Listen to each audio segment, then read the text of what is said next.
Aquí estamos nuevamente en nuestro estudio bíblico. Un saludo cariñoso a todos los que están conectados. Y aquí quedará subido en nuestro canal este tema. Lo escrito, escrito está. Y les invito para que el texto esta tarde es en el Evangelio según San Lucas, el capítulo 24. En el capítulo 24 de Lucas ya Jesús había muerto, ya lo habían sepultado, ya habían pasado 3 días y ya había resucitado. En el Lucas 24 ya Jesús está resucitado y ya prácticamente que ese es el capítulo final del médico que escribe este evangelio, que es Lucas, el médico, el que escribió también el libro de los Hechos. Y Jesús resucitado, a veces lo entristecemos porque no creemos en lo que está escrito. ¿Por qué somos tan difíciles de entender y creer en lo escrito? Había resucitado y 2 de sus discípulos regresaban a un pueblo de donde eran oriundos, Emaús, y ahí están regresando a Emaús. Tristes, porque ya habían pasado 3 días y Jesús pues no tenía en ellos noticia de la resurrección. Entonces regresaban a sus antiguos oficios y Jesús se les presentó caminando con ellos dirección a Emaús y les preguntó: ¿por qué están tristes? Es más, no podemos estar tristes. Que Jesús viniera y nos vea a nosotros sentados frente a un televisor, oyendo las noticias y con cara triste. Jesús nos diría: ¿por qué están tristes? ¿Por qué están creyendo a todo eso que dicen, a esas ideologías, a esas filosofías y a esos vaticinios de los políticos? Yo creo que esa frase que aparece en el título, lo escrito, escrito está, es una frase de Pilatos, un romano, que fue quien prácticamente sentenció a Jesús a muerte. Y le dijeron: quite el aviso INRI, quite ese aviso. Y Pilatos dijo: lo que yo tengo que aprender y ustedes hoy. Lo escrito, escrito está. Lucas capítulo 24 es el texto. Yo les voy a invitar para que leamos la primera parte, verso 25. Búsquenlo allí, el último capítulo del Evangelio de Lucas. En el verso 25 dijo: entonces él les dijo, Jesús, a los que iban camino a Emaús: insensatos, tardos para creer todo lo que los profetas han dicho. Insensatez es incredulidad y terquería y tercos, terquedad.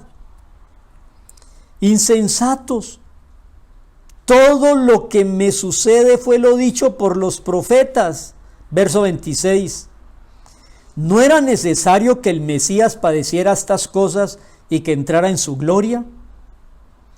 Y comenzando desde Moisés, el Pentateuco, y siguiendo por todos los profetas, les contaba, les enseñaba, les declaraba en todas las escrituras lo que de él decían.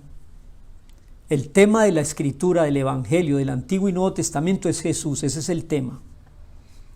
Versículo 28. Llegaron a la aldea, Emaús, donde iban, y Jesús hizo como que iba a seguir de largo. 29. Ellos le obligaron a quedarse diciéndote: quédate con nosotros porque se hace tarde y el día está declinando, ya va a oscurecer. Entró Jesús, pues, y se quedó con ellos. Y aconteció que estando sentado con ellos a la mesa, tomó pan y lo bendijo y lo partió y se los dio. Hasta allí Después leemos el resto. Mis hermanos, quiero empezar esta tarde como introducción con 2 frases. La primera: el Nuevo Testamento está oculto en el Antiguo Testamento. Y el Antiguo Testamento está revelado en el Nuevo Testamento. Jesús les explicó, comenzando desde Moisés, dice el verso 27, y siguió por todos los profetas lo que las Escrituras dicen de Jesús. Entonces yo voy a hacer ese ejercicio esta tarde y creo que es muy curioso lo que va a pasar. Muy curioso.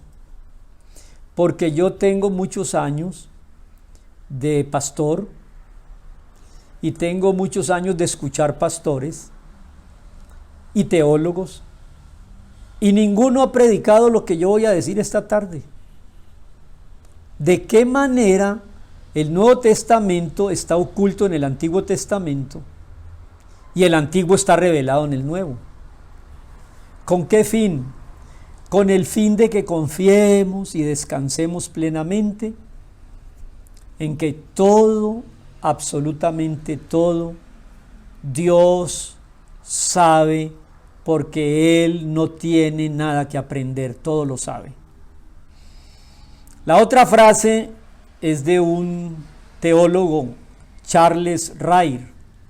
Él dice: estudiar la Biblia es la más noble de todas las ocupaciones, y enseñarla es la tarea más elevada de todas las metas.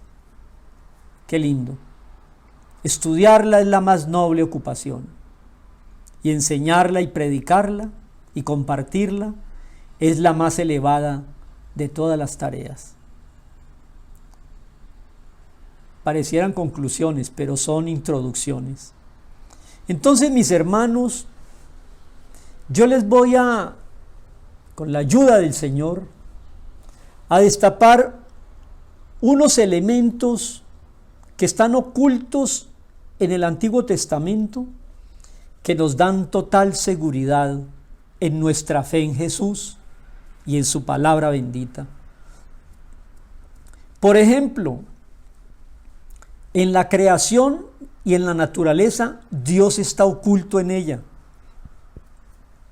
Cada árbol, cada hoja, cada brisa, cada copo de nieve, cada animal, cada ciclo de la naturaleza, Dios está escondido.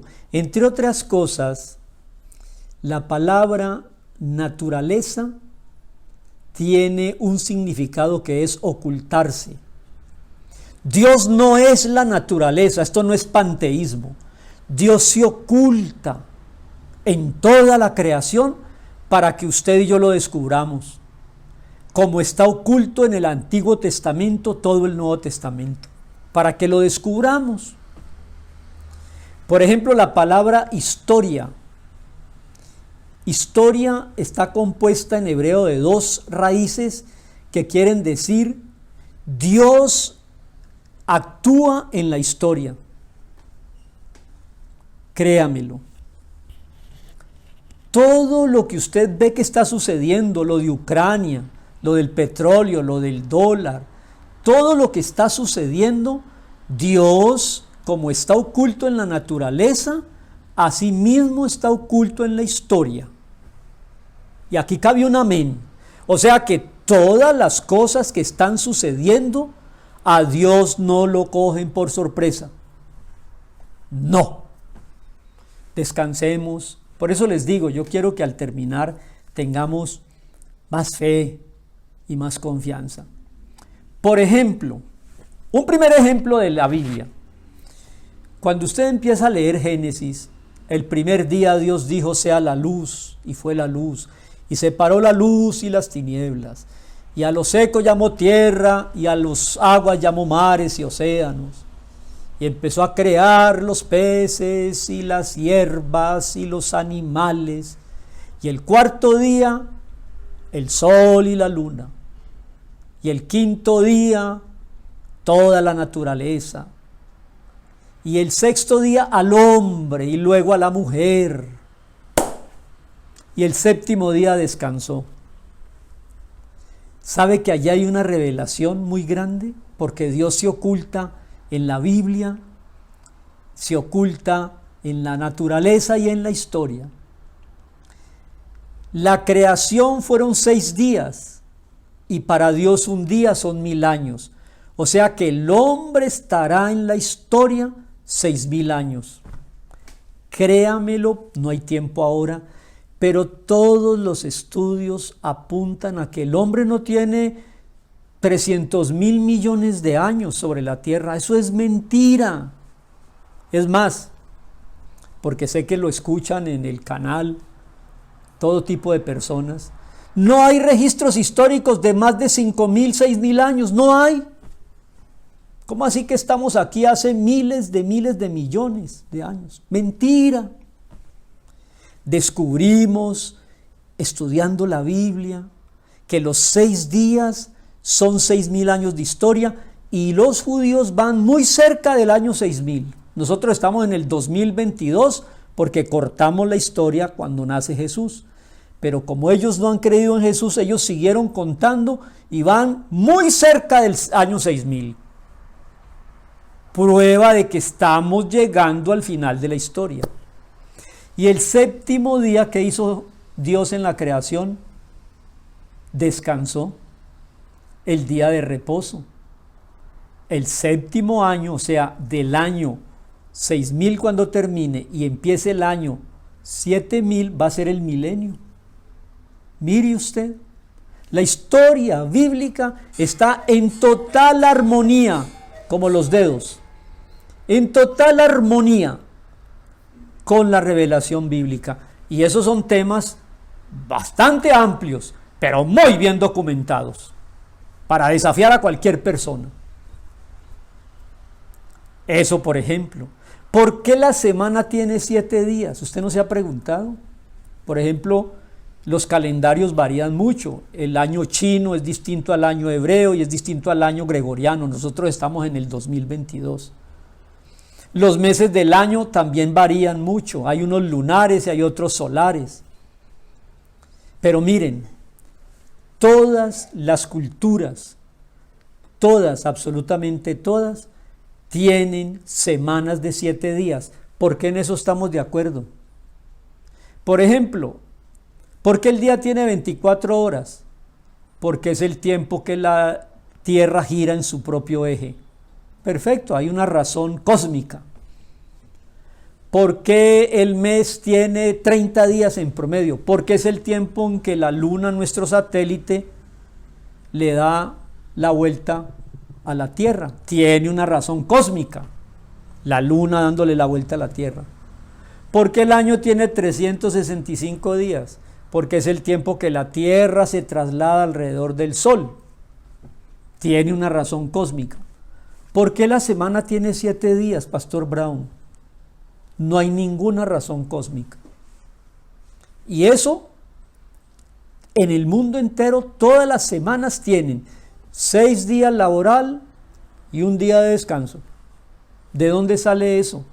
De la Biblia. 6 días de creación y de historia y uno de milenio y de reposo. Mucho tema hay aquí, pero créanme, lo escrito está. Pero yo tengo una curiosidad y no me aguanto las ganas de explicársela, que usted nunca la ha escuchado y yo nunca la he escuchado, pero hoy tengo el privilegio de compartirla con ustedes.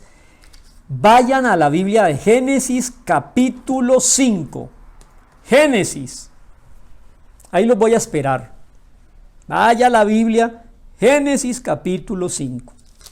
Mientras usted encuentra el primer libro de la Biblia, capítulo 1 de Génesis es la creación, el capítulo 2 explica cómo creó al hombre, y en el capítulo 3 la desobediencia, la caída.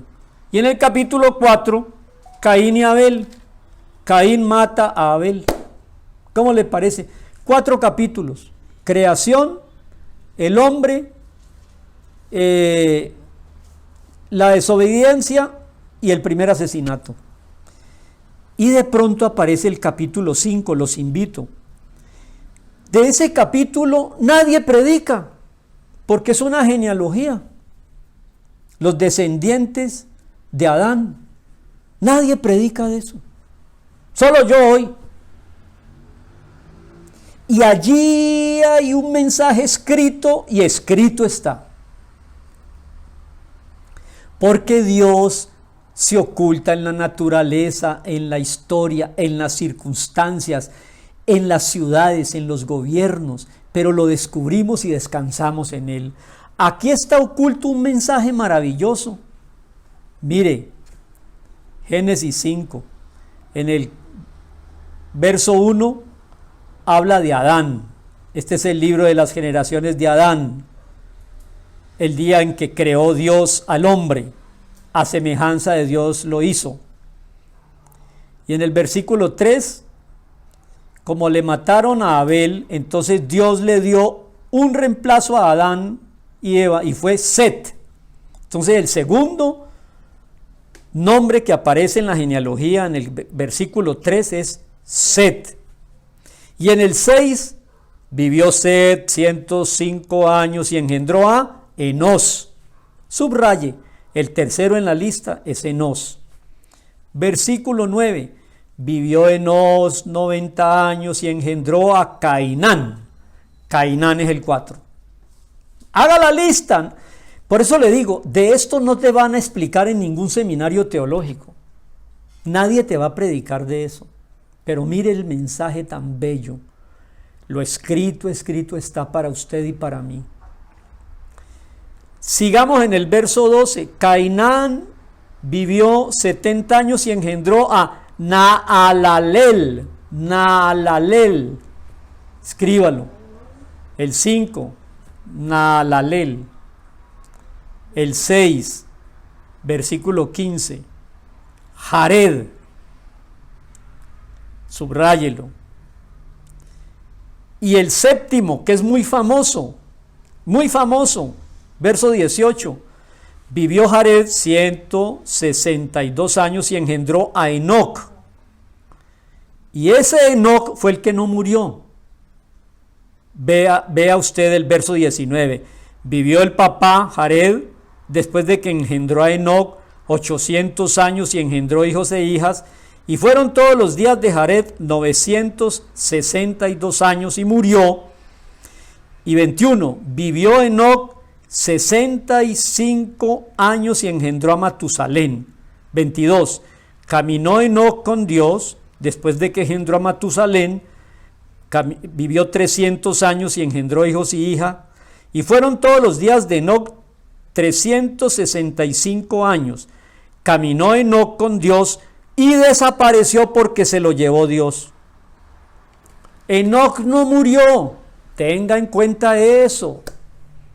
Enoc, el séptimo de Adán, no murió. Dice el versículo 24 que caminó Enoc con Dios y desapareció y se lo llevó. Y el hijo de Enoc, ¿quién es? Lamec, verso 25. Engendró, el hijo de Enoc es Matusalén, engendró a Lamec. Y Lamec es el papá de Noé, el papá de el famoso Noé con el arca. Ese es, vivió, verso 28, vivió Lamec 182 años y engendró un hijo y llamó su nombre Noé, verso 29.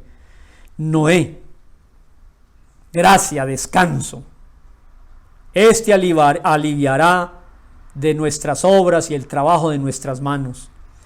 Bueno, ¿y qué quiere decir esa lista de 10 personas? ¿Qué mensaje tiene? Aquí está. Hermanos, la Biblia es preciosa. Nos muestra a Jesús por todo lado. Escrito está y se cumplirá. Adán quiere decir hombre, Set quiere decir designado, Enós quiere decir mortal, Cainán, el cuarto, quiere decir lamento, Naalael, el quinto, quiere decir Dios bendito. El sexto, Jared, el nombre Jared quiere decir el que descansa, desciende, el que baja, el que nos visita. El séptimo, Enoc, el que se desapareció, quiere decir maestro, enseñanza. Matusalén, ¿sabe qué quiere decir? Que cuando muera viene un juicio. Matusalén quiere decir, al morir vendrá un juicio. Lamec quiere decir desesperado y Noé quiere decir gracia. ¿Sabe qué quiere decir esos 10 significados de nombres? Se lo voy a leer. El hombre, Adán, está asignado, Set, a ser mortal y en lamentos tendrá. Pero Dios bendito descenderá como maestro a enseñar que su muerte traerá descanso a los desesperados. Repito el mensaje de esos nombres. El hombre que está asignado a ser mortal y vivir en lamento, pero el Dios bendito descenderá como maestro a enseñar que su muerte traerá descanso a los desamparados, desesperados. ¿Qué le quiere decir ese mensaje? Que esa genealogía del capítulo 5 de Génesis, con esos 10 nombres, está hablando que vendrá del cielo el maestro que dará su gracia y descansará el hombre de sus lamentos y su mortalidad, tendrán vida eterna. Todo apunta a Dios. Ahora puede haber algún curioso que me esté escuchando o que me escuche en el YouTube y puede hacer una tarea. Coja cada nombre de los de esta lista y busque el significado en hebreo y verá que le da esta narración. El hombre desesperado tendrá un día la visita del maestro que lo sacará por gracia de la situación de lamento y desesperación que vive. ¿Cómo le parece? Y el capítulo 6 es el diluvio.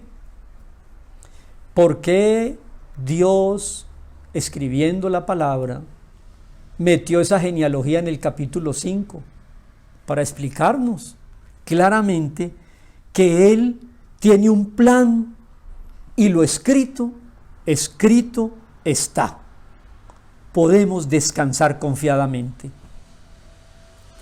Lo dijimos hace 8 días, en Génesis Dios es la simiente de la mujer a través de la cual vendrá el Salvador. En Éxodo es el tabernáculo. Cuando usted lea Éxodo va a encontrar que la creación fue de 2 capítulos y la construcción del tabernáculo son 20 capítulos de la Biblia, porque Dios en el tabernáculo quiere habitar en medio de nosotros y eso se manifiesta en Éxodo. En Levítico Él es el sacrificio y sacerdote, Jesús es eso. Y en Números es la nube que guía cuando se trasladaban por el desierto durante 40 años. Jesús es la guía. Y en la noche era la columna de fuego. Y en Deuteronomio es la palabra. Uno como Moisés les enviará en el Nuevo Testamento y llegó la palabra del Señor en Jesús. ¿Qué quiero yo con todo esto, amigos y hermanos y buscadores? Que le demos importancia extraordinaria a la Biblia. Mire lo que dice Lucas, otra vez vamos al texto de Lucas. Lucas les dijo: insensatos y tardos de corazón para creer todo lo que los profetas han dicho. ¿Por qué somos tan insensatos? ¿Los profetas qué dijeron? Mire, yo quiero ser muy serio en esto. He ido a varios seminarios a escuchar conferencias y a tomar cursos, y en uno de esos seminarios alguien preguntó sobre el milenio, el 7º día donde va a venir Jesús a reinar 1000 años. Y el profesor de ese seminario dijo que no, que eso del milenio no se puede tomar literal, porque la Biblia habla del milenio solo en Apocalipsis capítulo 20. Óigame lo que dijo. Solo hay 5 versículos del milenio en Apocalipsis 20. Alguien me preguntó a mí en el momento del descanso de la conferencia del seminario, y yo les dije: estoy aterrado de escuchar cómo son de insensatos y tardos para entender todo lo que Dios ha dicho. ¿Cómo así, Pastor Brown? Del milenio no hay sino 6 versículos en Apocalipsis 20. Les dije: no, señor. Todos los profetas, especialmente el profeta Elías, tiene 60 capítulos y todos hablan del milenio. Absolutamente todos.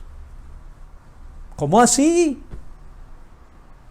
Miren, hermanos, Jesús resucitó, se le acercó a 2 discípulos que iban tristes. ¿Por qué están tristes? Y Jesús les dijo: ¿por qué son tan duros para entender todo lo que la Biblia dice de mí y todo lo que los profetas dicen de mí y todo lo que Moisés dice de mí? Miren ustedes el versículo 27, comenzando desde Moisés y siguiendo por todos los profetas, les declaraba en todas las escrituras lo que de Jesús decían.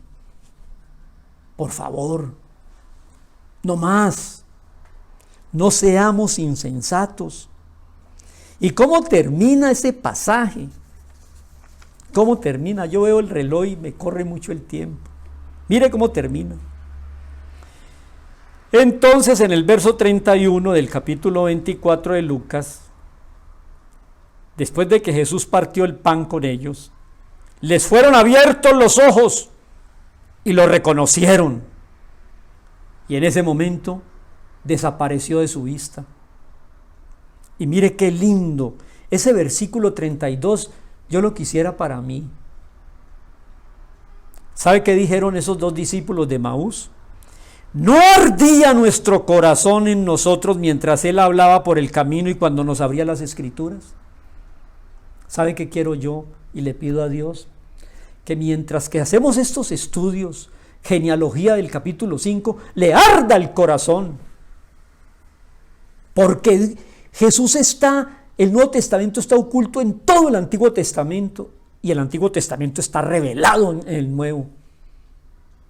Todo, las genealogías, los detalles, los corderos, la muerte, el tabernáculo. Un día haremos un estudio del tabernáculo para que usted se dé cuenta el evangelio que está en el tabernáculo. En las historias, por ejemplo, vamos por asunto de tiempo al Nuevo Testamento. Abra ahora en el Nuevo Testamento 2 páginas más adelante, San Juan capítulo 3. Estamos en Lucas 24, 2 páginas más adelante, que está Juan capítulo 3. Y allí quiero redondear la idea. Dice el capítulo 3, que es muy conocido, Jesús y Nicodemo. Nicodemo era un principal, un conocedor de la Escritura, pero no había entendido.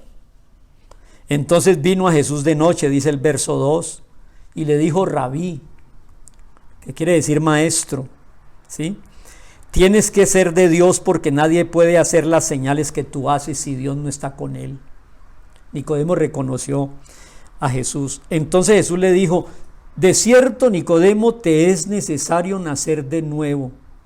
Si no, el que no nace de nuevo no puede ver el reino de Dios. Y mire cómo era de insensato el maestro Nicodemo. Verso 4. ¿Cómo puede un hombre nacer siendo viejo? ¿Puede entrar otra vez por segunda vez al vientre de la madre y nacer? No entienden. Jesús le dijo: de cierto te digo que el que no nace del agua y del espíritu no puede entrar en el reino de Dios. Lo que nace de la carne, carne es, pero tienes que nacer a la dimensión espiritual y entender a Dios en toda la Biblia. No te maravilles, verso 7, de que te diga que es necesario nacer de nuevo. Es como el viento es espíritu, sopla, oye su sonido, no sabes de dónde viene ni a dónde va. Así hay que nacer del espíritu. Entonces le dijo Nicodemo en el 9: ¿Cómo puede hacerse esto? Y le dijo Jesús, ¿eres tú maestro y no sabes esto? Miren, hay gente que conoce mucho de Biblia, pero desconoce al Señor. Y ahí quisiera ver yo la ilustración final. Entonces Jesús, hablando con Nicodemo, decidió que él iba a hablar con símbolos. Y mire cómo termina el diálogo. Le dice Jesús en el verso 14, tú has leído en el Antiguo Testamento, en Números, el libro de Números, que cuando hubo una plaga de serpientes, Moisés levantó una serpiente de bronce en el desierto, y todo el que veía la serpiente de bronce y ha sido mordido por la serpiente se curaba. Y le dijo Nicodemo, sí, yo me acuerdo que eso está en Números capítulo 21. Le dijo Jesús en el verso 15, verso 14, y como Moisés levantó la serpiente en el desierto, así, de esa misma manera, es necesario que yo, el Hijo del Hombre, sea levantado en una cruz. ¿Para qué? Verso 15, para que todo aquel que me vea y crea no se pierda y tenga vida eterna. Quiero inventarme lo que siguió. Nicodemo en ese momento entendió que lo que Números 21, una serpiente de bronce, equivalía a Jesús muriendo en la cruz por los pecados.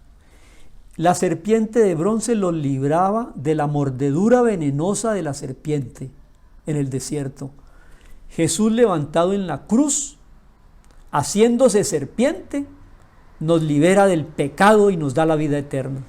En ese momento Nicodemo entendió, Dios, Jesús está oculto en ese símbolo que en el Antiguo Testamento era una serpiente de bronce, y en el Nuevo Testamento es el Mesías muriendo en la cruz por mí. ¿No le parece muy hermoso? Y hay más. ¿Cómo se escribe serpiente en el idioma hebreo? Nahash. Y tiene un valor numérico. Vamos a ponerle el valor numérico, no sé cuál es, pero vamos a ponerlo, 320. Serpiente en hebreo es Nahash y vale 320. Mesías se escribe en hebreo y se dice Hamashiach y tiene un equivalente de 320. Serpiente y Mesías tienen la misma equivalencia, como quien dice, hermanos, para que le dé un gloria a Dios. La serpiente Nahash de bronce en el desierto es el Mesías muriendo por nosotros en el Nuevo Testamento. Eso es la Biblia. Y yo lo que quiero es que la leamos. Léala para ser sabio. Créala para ser salvo. Y practiquémosla para ser santos hijos de Dios. La fe es creer lo increíble, ver lo invisible y poder lo imposible. Hermanos, qué texto tan precioso nos ha dado el Señor. Qué texto maravilloso. ¿Y cómo quiero terminar? Bueno, les voy a contar cuál fue la suerte final de la serpiente de bronce en el desierto. Lo mismo que le ha pasado al hombre hoy, para que vean ustedes que la Biblia es un libro más actual que el periódico de la semana entrante. La gente guardó la serpiente de bronce y la convirtió en un fetiche, en un mantrax, en un amuleto. Y entonces la guardaron, y en el libro segundo de Reyes, un rey dijo, esa asta de bronce con la serpiente, que sirvió como respuesta a los que miraban con fe, ahora lo han convertido en un ídolo y la destruyó. no tenga ídolos, no tenga amuletos, no tenga mantras, no tenga fetiches, no tenga agüeros. Tenga a Jesús resucitado, el Mesías, muriendo por usted y por mí. No siga esculturas de bronce. La cruz y Jesús muriendo en ella. Entonces, ¿cómo hicieron los de Emaús para creer? Llegaron a los que estaban en Jerusalén, se devolvieron. Verso 32. ¿No ardía nuestro corazón en nosotros cuando Él nos explicaba por el camino las cosas de la Escritura? Y se levantaron a esa misma hora, volvieron a Jerusalén y hallaron a los 11 reunidos y a los que estaban con ellos, que decían: ha resucitado el Señor verdaderamente y ha aparecido a Simón. Entonces los dos de Emaús contaron todas las cosas que habían acontecido por el camino y cómo lo habían reconocido que era Jesús. ¿Cuándo? Lea. ¿Y cómo lo habían reconocido? Al partir el pan. Y aquí termino.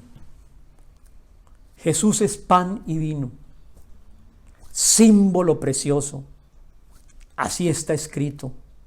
¿Se acuerda de la historia de José, que había un panadero y un copero y soñaron sueños y le contaron a José, y José les dijo: el panadero va a morir y el copero va a volver a su trabajo con el faraón? Y así fue. ¿Qué está indicando el pan y el vino? Que el cuerpo de Cristo, el pan, panadero, muere, pero la sangre de Cristo, la copa del nuevo pacto, vive por los siglos de los siglos. Todos estos símbolos para que usted lea la palabra y sea sabio, crea la palabra y sea salvo, y practique la palabra y sea santo. ¿Cuándo creyeron? Versículo 35. Lo reconocieron cuando partió el pan. El pan es la palabra escrita y el vino es la palabra explicada. En la palabra escrita se habla del sacrificio, que es el pan. Tendrá que venir un sacrificio que derrame su sangre. La copa es la sangre derramada de Jesús, que cumple todo lo que dice la ley y los profetas. Cuando partió el pan, inmediatamente los discípulos entendieron: este es el Jesús resucitado. En ningún otro hay salvación. No hay otro nombre bajo el cielo donde usted y yo nos podamos salvar. Él es el camino, la verdad y la vida. La Biblia tiene escrito todo lo que necesitamos para descubrirlo, para reverenciarlo, para creerle y para alabarlo. Hubo una reunión en Inglaterra donde estaban presentes unos artistas de cine muy famosos. Y entonces uno de ellos, con una gran capacidad retórica y una gran capacidad de recitar, le dijeron que recitara el Salmo 23. Y él se puso en pie y dijo: el Señor es mi pastor, nada me faltará. En lugares de delicados pastos me pastoreará.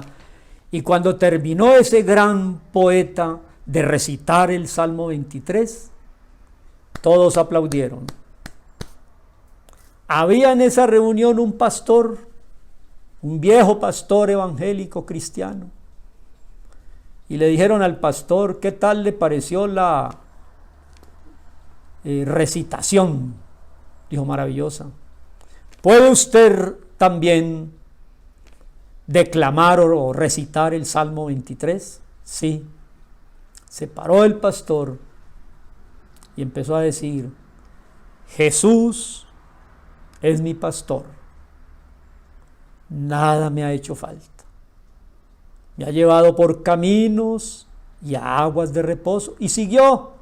Y al terminar el pastor de proclamar el Salmo 23, la gente no aplaudió, sino que lloraba. Entonces el famoso declamador dijo: quiero explicarle lo que pasó. Yo como declamador conozco el Salmo 23. y ustedes aplaudieron. Pero él, como creyente, conoce al pastor del Salmo 23. Usted no debe conocer la Biblia. Moraleja, usted debe conocer en la Biblia al Mesías, al sacrificio, al pan partido y a la copa del nuevo pacto en su sangre. Te doy gracias, Señor, por esta tarde, porque nada te toma por sorpresa. Todo lo conoces. Has escrito y lo escrito, escrito está.